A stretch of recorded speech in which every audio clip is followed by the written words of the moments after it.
Здравствуйте, товарищи!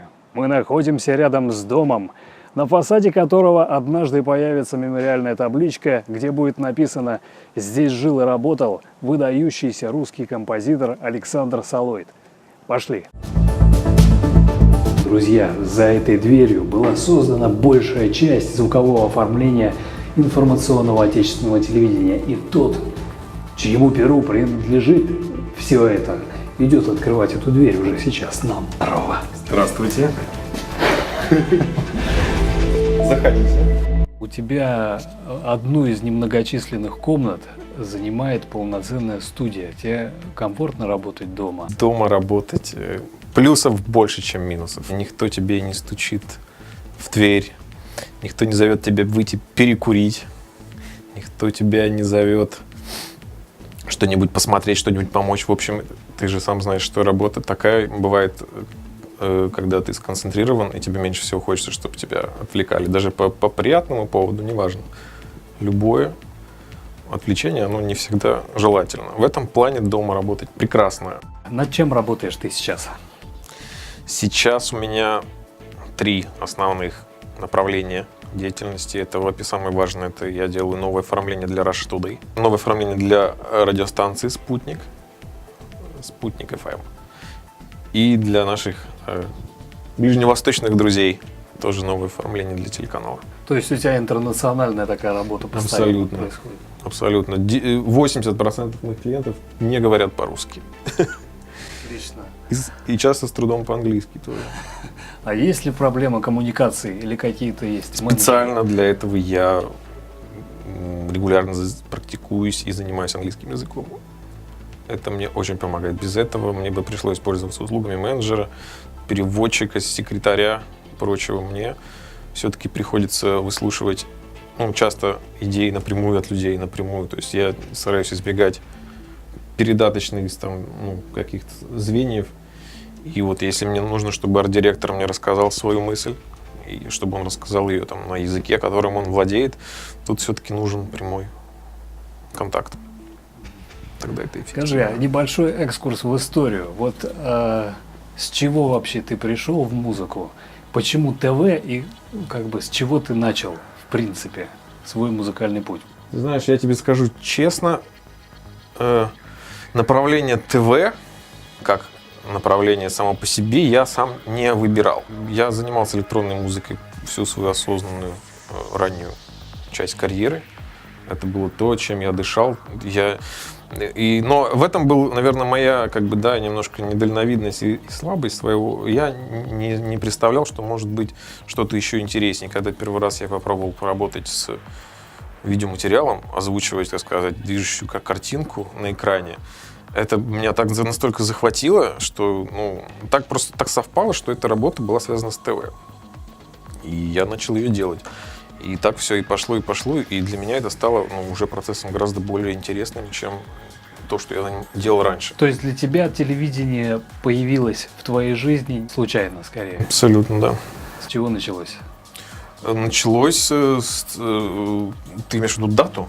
Нет, я имею в виду вообще первая работа Первая на ТВ, работа? и как это получилось вообще? Сложилось так, что для нашего любимого телеканала «Россия-1» было подготовлено полностью новое переоформление. И был такой своего рода конкурс, и выбирались работы для ряда программ, в том числе там были, по-моему, «Вести» новые, какого-то там, по-моему, 2008 образца. Ты решил поучаствовать в конкурсе? Я решил поучаствовать, я сделал несколько версий, и так получилось, что людям понравилось это. Мне дали пробный такой период, пробный набор работ, чтобы продолжить. Это было для меня абсолютно новое. То есть я не учился этому.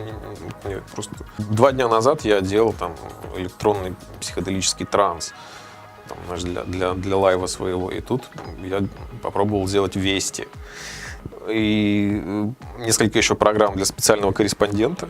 Там это были очень интересные первые работы, потому что там я был абсолютно не задавлен еще шаблонами и предпочтениями своих заказчиков, клиентов. Это было абсолютно новое. Там я продолжал делать транс для специального корреспондента. Это даже где-то есть эти заставки.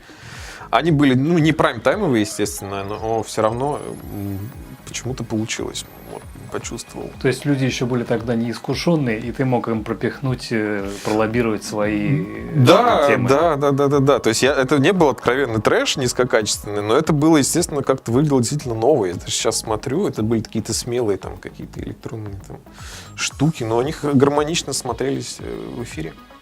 Все остались рады. Это ли не главное? Есть ли у тебя любимые темы? Что больше нравится писать в плане работы? В плане работы очень нравится, когда требуется мощная тема с характером.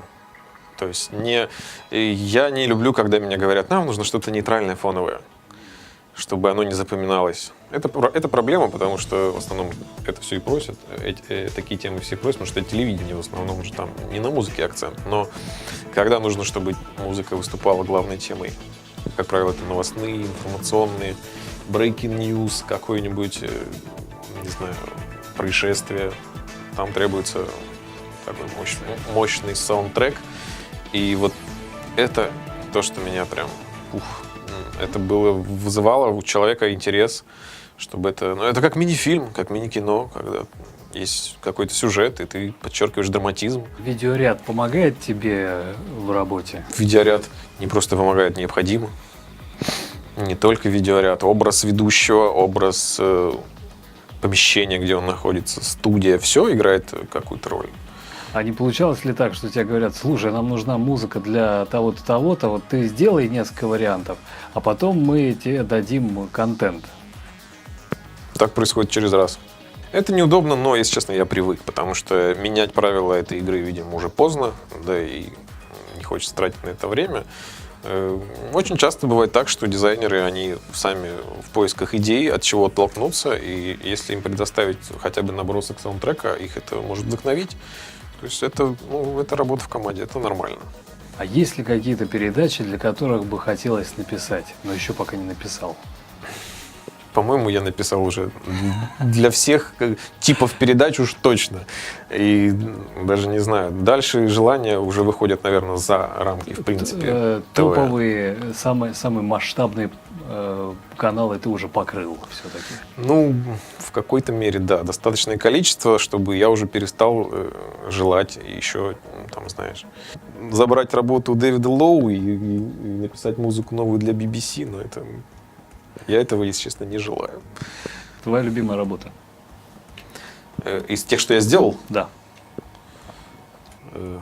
Оформление вестей. Всего ряда вестей, вот, которые сейчас актуальны.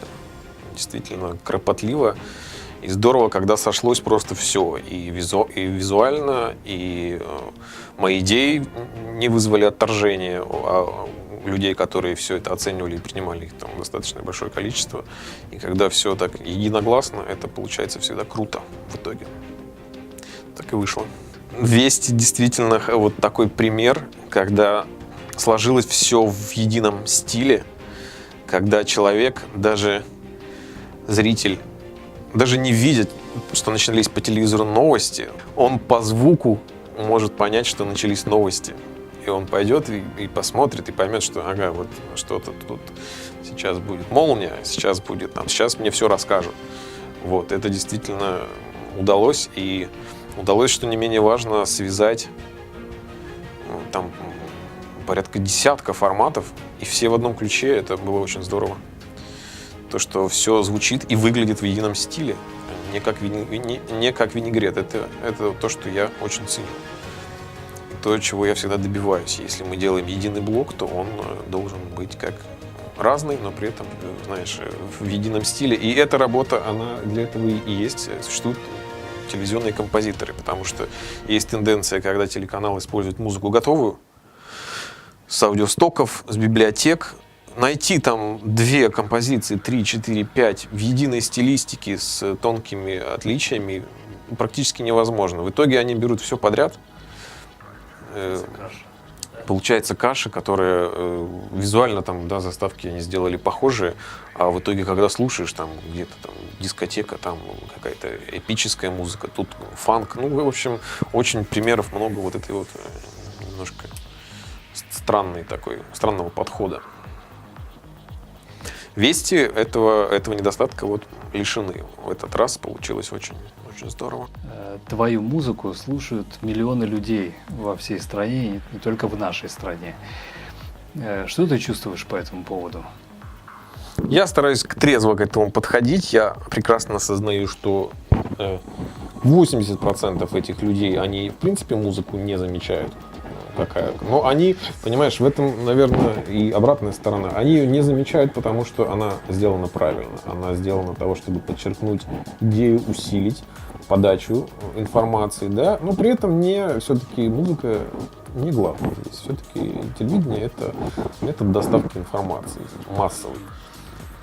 Поэтому наша работа сделать, и чтобы было все это не, так сказать, главную идею не затмевать, но при этом, чтобы у людей отложилось. И они, даже если музыку не замечают, у них же все равно откладывается, что ассоциативный ряд, что это музыка к этим новостям. И человек, вот опять же, вот у него создаются такие маячки, по которым он уже умеет вот распознавать все это. Чем качественнее маячок изготовлен, тем, видимо, эта схема работает эффективнее. Абсолютно.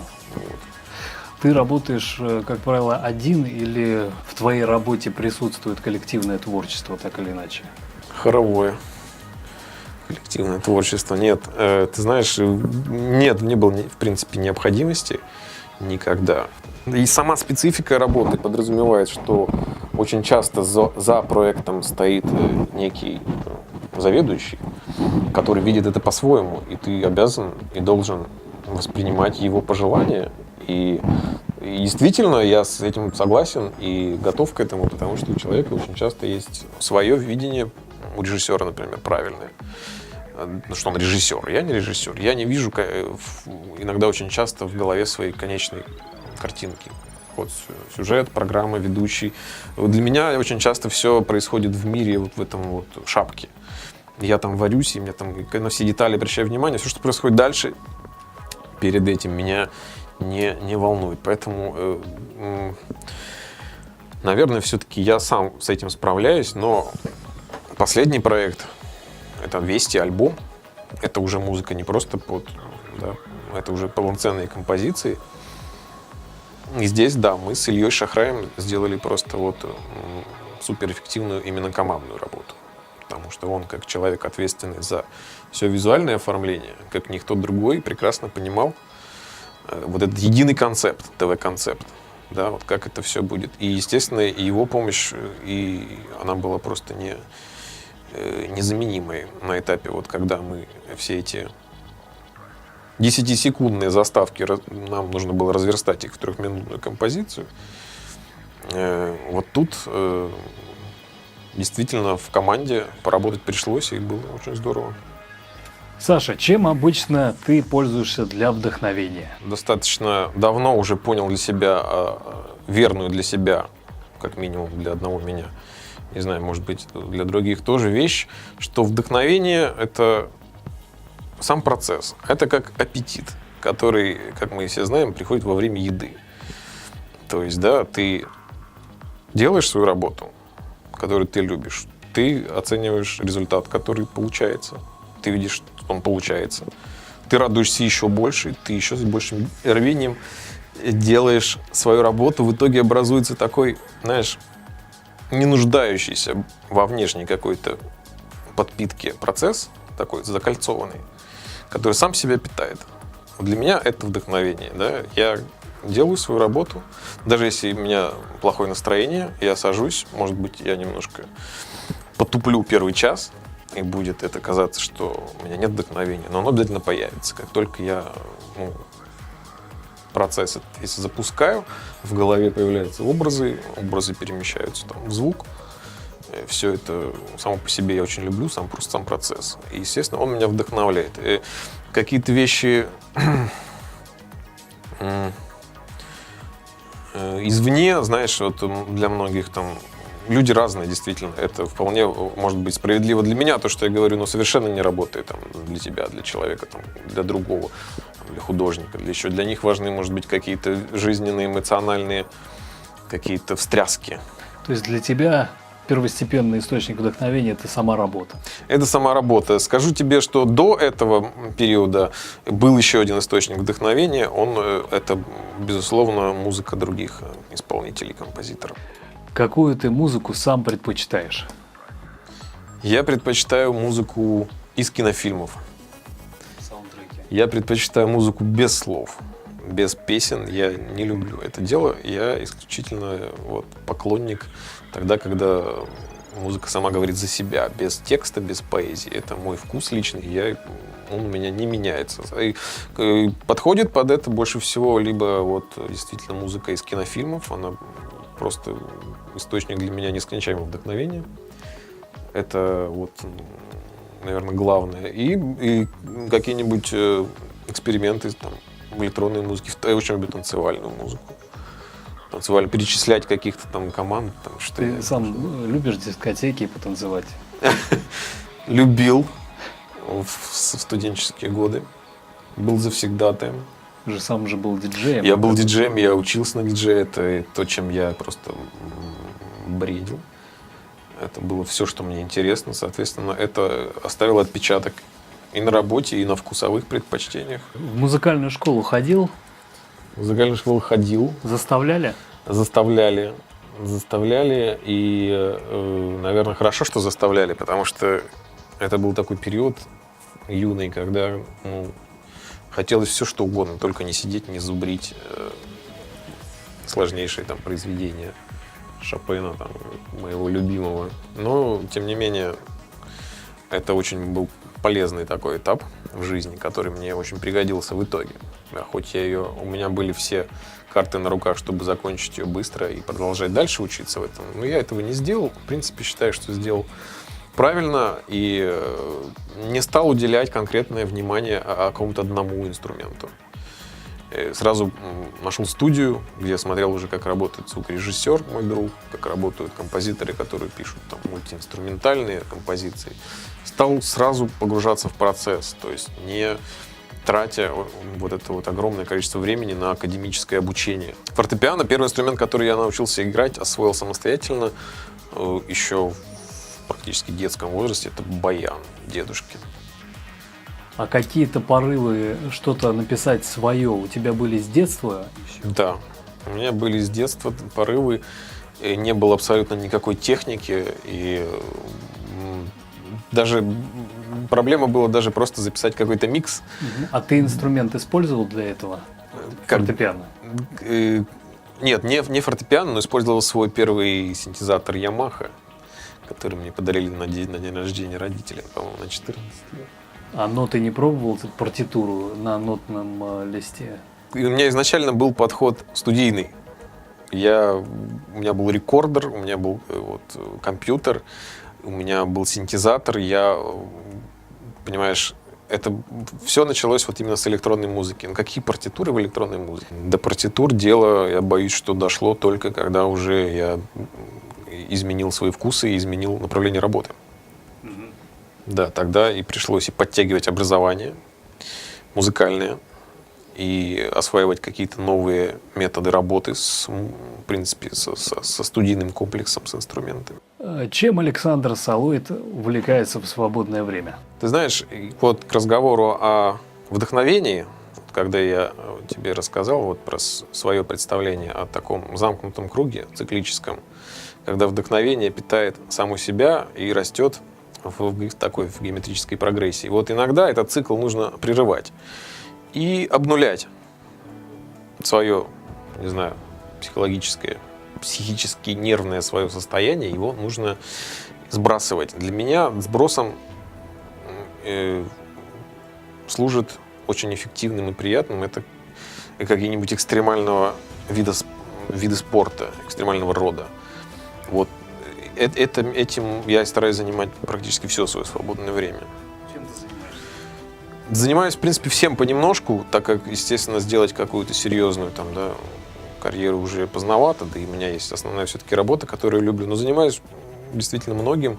Занимаюсь парапланеризмом, летаю, занимаюсь парашютным спортом, прыгаю с парашютом, катаюсь на сноуборде, когда наступает зима.